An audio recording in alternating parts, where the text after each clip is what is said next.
Hey guys, it's Bethany. Welcome back to my channel. Today I'm going to be talking about the books that I read in July. I've been needing to get this video done.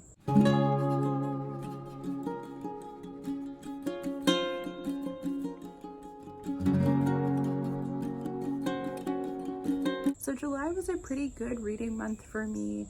I do have 2 DNFs. I feel like in the summer I have not been reading quite as much. I'm still reading a lot more compared to how much I have read in the previous years. I feel like February, March, I read so much, and that was kind of when I first started my channel, and I was just really reading a lot, and I was listening to a lot of audio and reading. This month, I didn't really listen to audio except for sometimes like with the books that I was reading. If I had the audio of them, I would like do that sometimes if I couldn't find the time to sit down and read. But honestly, the 2 that I DNF'd, I was listening to primarily on audio. And I think maybe that was why. I think for some reason here lately, audio has been more difficult for me. And maybe it's like what I'm doing while I'm listening. I don't really know. Or it's just the books, or it's the narrator. I don't know. I just have been struggling with really not getting into my audiobooks. So, I have 4 books I have 5 books if I include the read aloud that I read to my son this month that I finished, and they were all really good. So I'm happy about that. So let's start with my DNFs. For the book of the month readathon, I did a try a chapter video. I will link that. But I chose one from there, and then I was gonna try to read maybe another one. And so I picked up One by One by Ruth Ware. So I read the first chapter of this in that video, and then decided later on in that readathon that I would continue this. And so I found it on audio, decided to start it. I don't know how far I got into it, but I just really wasn't that interested in it. There's a kid behind me. So I just did not feel super interested in the story. It's about a tech company that goes on this retreat in the French Alps, I believe. And then I didn't really get to the part where some of them are murdered, but I don't know, they just weren't super relatable characters, and I wasn't really into the drama yet. So I don't know, like I said, this could have been because of the narration or the audio, just the fact that I was listening to it, and maybe I would have been a little more connected with them, but I don't really know. I wanted to like this because I really liked The Woman in Cabin 10. It's been a few years since I've read that, but I really enjoyed it. So I wanted to try some more Ruth Ware. I just don't know if this was the right one for me. Okay, the next one that I DNF'd is Fox by Nadine Brandes. And I really didn't want to give up on this. I was also listening to it on audio, and I thought about trying to switch over to the book, and I still might do that. So I like the idea of this book. It's a historical fantasy, and it's set like around, I don't remember the year, but like the gunpowder plot. So it's Guy Fawkes's son is like the main character. And I like the historical aspect, and when I could connect the fantasy. So I'm kind of trying to ease myself into some fantasy, and I thought that this would help, but I don't know. I just wasn't that into it. And I felt like if it was purely historical, that I would have enjoyed it more. Like if it was just a historical story, I would have enjoyed it more. I'm not totally giving up on it though. I do think I'm going to try to read the physical book and see if that helps at some point. I just decided to DNF it for now. Okay, so now let's get into the good stuff. So I read The Edge of Belonging by Amanda Cox. This was for my try an author. This is the first book that I've read of Amanda Cox, and I want to read all of her books now. I think she only has 3 currently out. and then one coming out soon. So I pre-ordered her new release that's coming out later in August. It's something about bees. He should have told the bees, I think.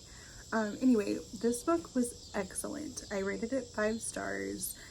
It's following this girl, Ivy, and following her as an adult in present day, and then her as an infant in 94.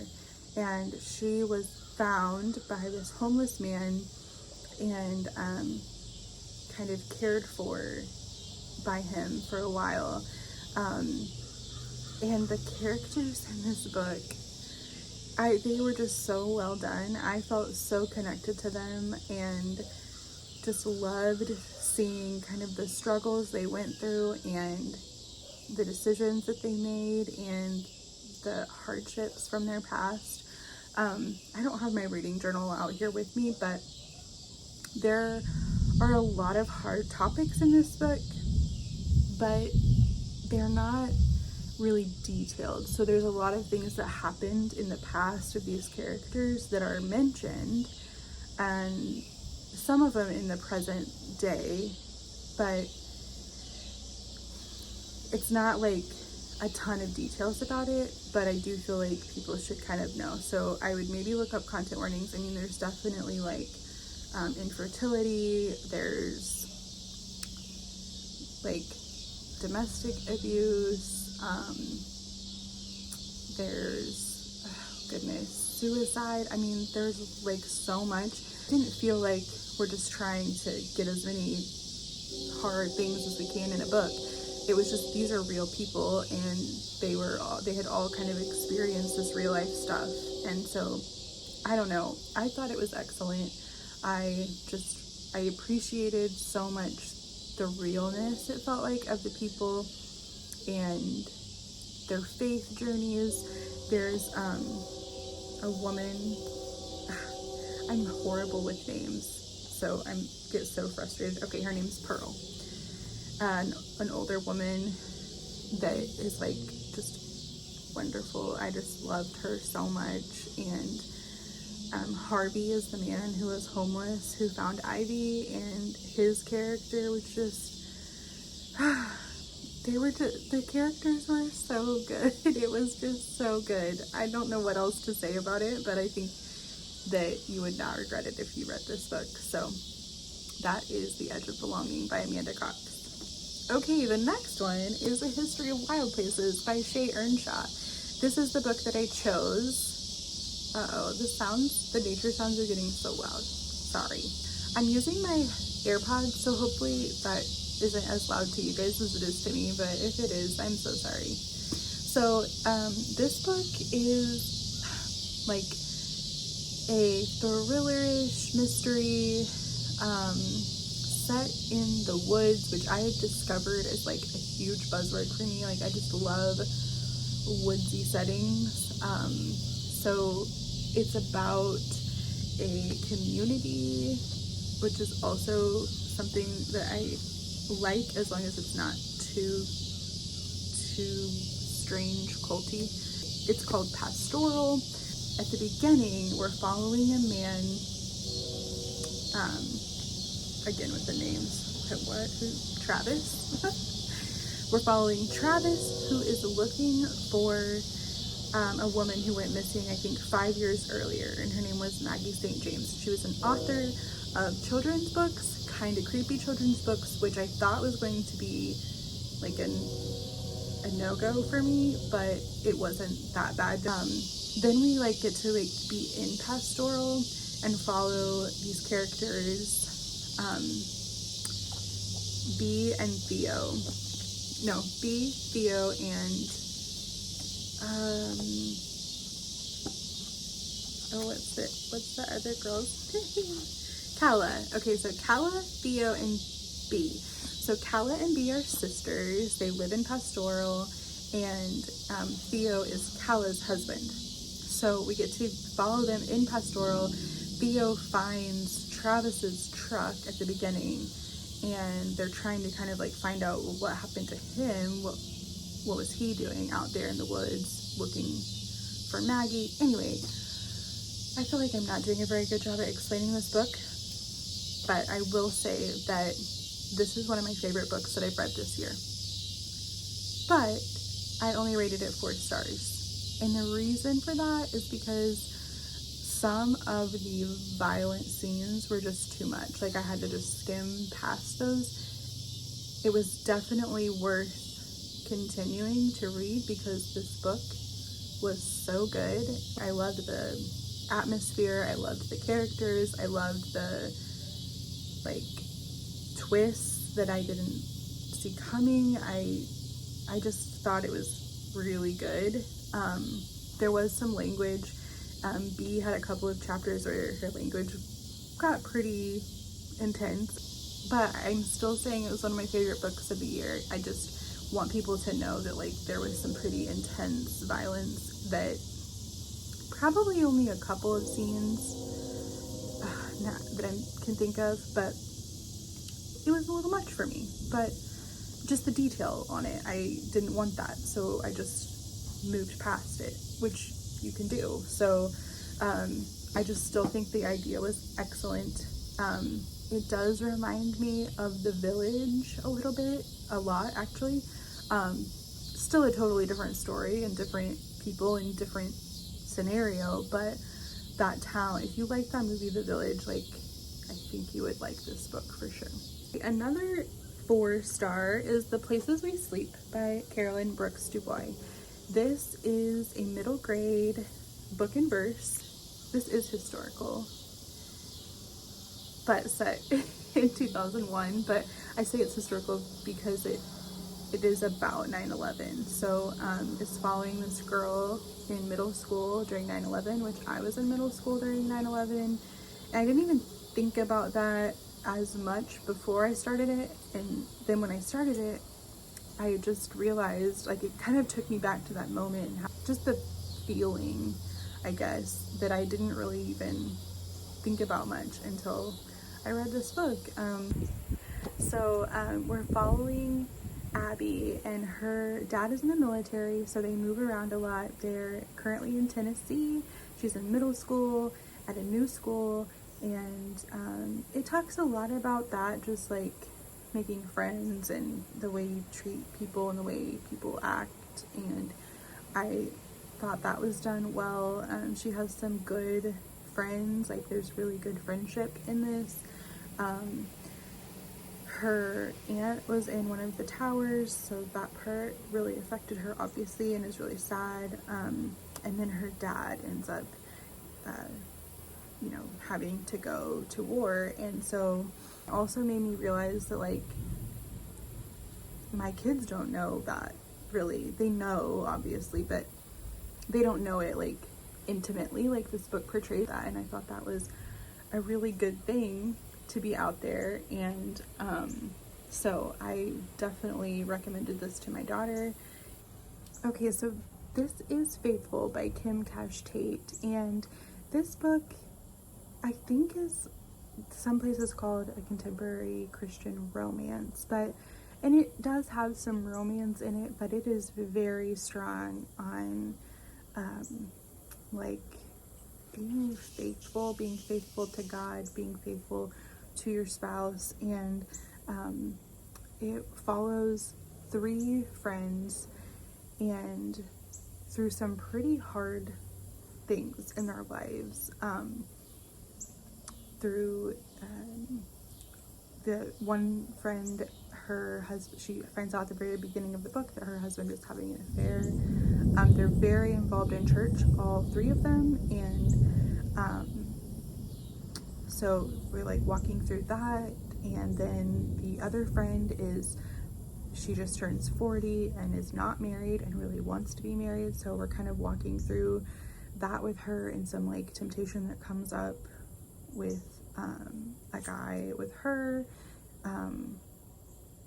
And then the third woman,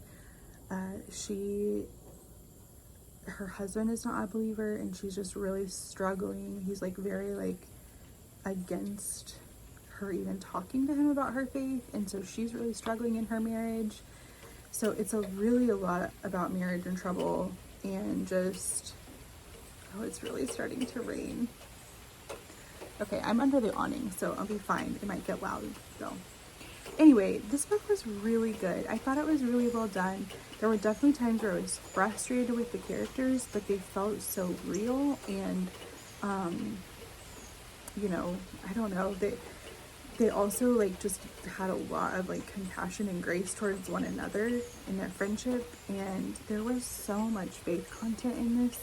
I mean, this had so much. I mean, there were like written prayers on the page. Like, it was just very, very faith filled.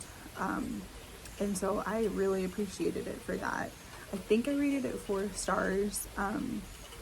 But I would definitely read more from Kim Cash-Tate. I think she has one other fiction called Cherished that kind of looks like this. And so I would definitely like to read that one. I also started following her YouTube, and she definitely writes some like nonfiction Christian books, and I don't know, I feel like this would be really good for like a church group, like of women maybe, to read through.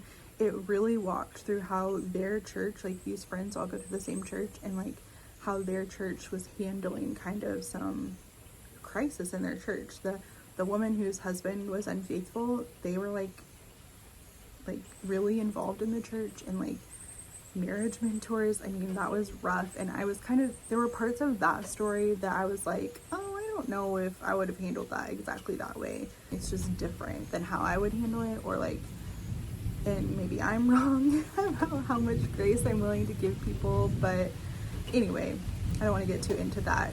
The book was good. Okay guys, the rain is really picking up, so I hope that it's like a good ambiance, but if not, then sorry.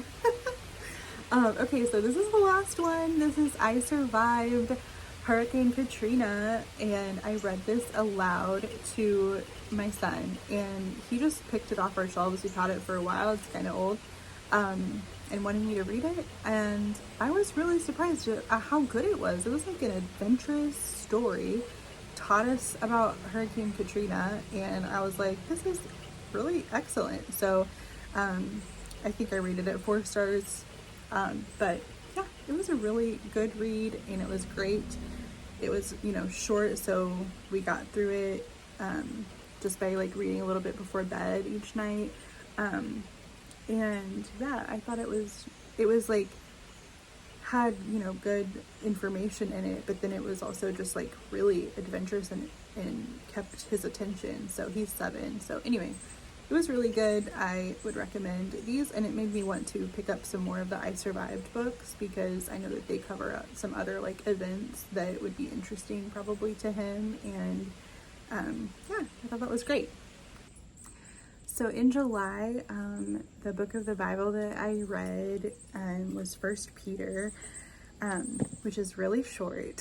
But I was kind of like going through a couple of different studies. Well, I mainly just went through this one, which this is Grace in the Wilderness. This is from the Daily Grace Co.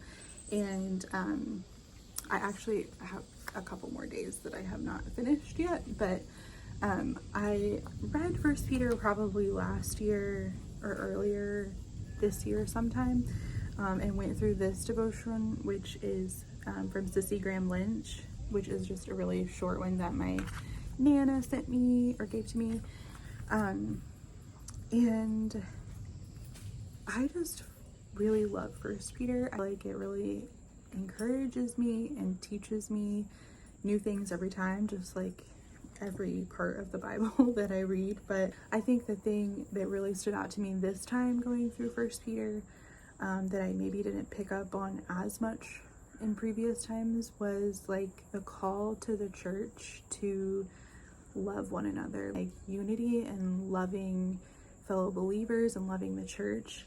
And maybe because of also reading this book this month, that kind of stood out to me a little bit more. So there's such a theme of like hope and waiting on the glory of the Lord in First Peter, and also just encouragement for suffering, especially suffering because of your faith. Like, so 1 Peter 4:13 says, instead rejoice as you share in the suffering of Christ, so that you may also rejoice with great joy when his glory is revealed. And so, you know, Peter, I think, was writing to the exiles in 1 Peter. So another thing that really kind of stood out to me through the Daily Grace study is in 1 Peter 5:7, which this is like a verse that I've memorized and turned to and repeated to myself when I'm struggling with anxiety, and that is, cast all your anxiety on him because he cares for you. So you might be familiar with that as well, but what I realized this time is that before that verse, the verse directly before that is, humble yourselves therefore under God's mighty hand, that he may lift you up in due time. I hadn't ever really kind of connected humility and anxiety, and that also was helpful in this study, just because I'll read what this says in this Daily Grace study for this section. It just said, it is through the humble recognition of our need for him that we loosen our grip on the worries we clench in our hand. Pride multiplies our cares as we think that everything depends on us, but humility frees us from the anxieties that weigh us down as we realize that the cross has lifted our burdens and placed them on Jesus. Realizing that sometimes pride and thinking that I have more say or more control over things in this world or in my life than I really do is what kind of takes me down that path of anxiety. So anyway, yeah, I just was really, those were kind of the two major things for this time of me reading 1 Peter that really kind of got to my heart. So anyway, that was my experience with 1 Peter this month.